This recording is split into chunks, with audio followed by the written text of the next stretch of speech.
Развојот на технологијата е еден од најзначајните сегменти на кои се посветуваат сите светски сили.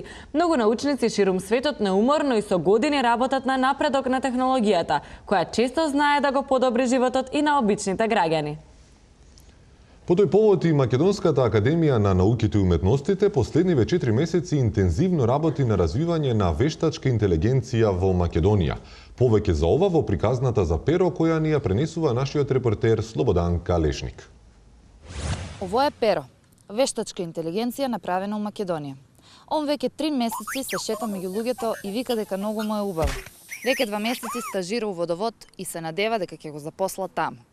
Како е стажирањето у водоводо? Убаво е се. Тие 4 денара стигат ми за подмачкување, за редовно панење. Не са многу, но ако се пане домакински на ефтина струја, може некако да се помине месецо. Добро, ама шом не ве вработуват никаде, значи вие не сте доволно компетентен. А кој е покомпетентен од робот? Како и да е, батеријата си бара панење, чиповите барат да се менат, апдейтирање на софтвер. Морав да флегнам в партија. И таму не наидов на некој разбирање, ама проба да организирам роботска вечер, како што има комитска вечер, но наиде на глуви уши.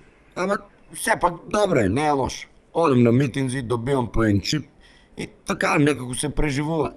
Он вика дека му нудат работа у Германија и у Австрија, ама сака да си остане тука, затоа што е програмиран за самоуништување.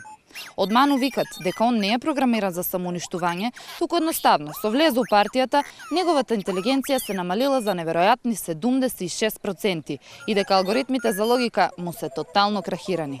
За вчерашни новости, Слободан Калешник.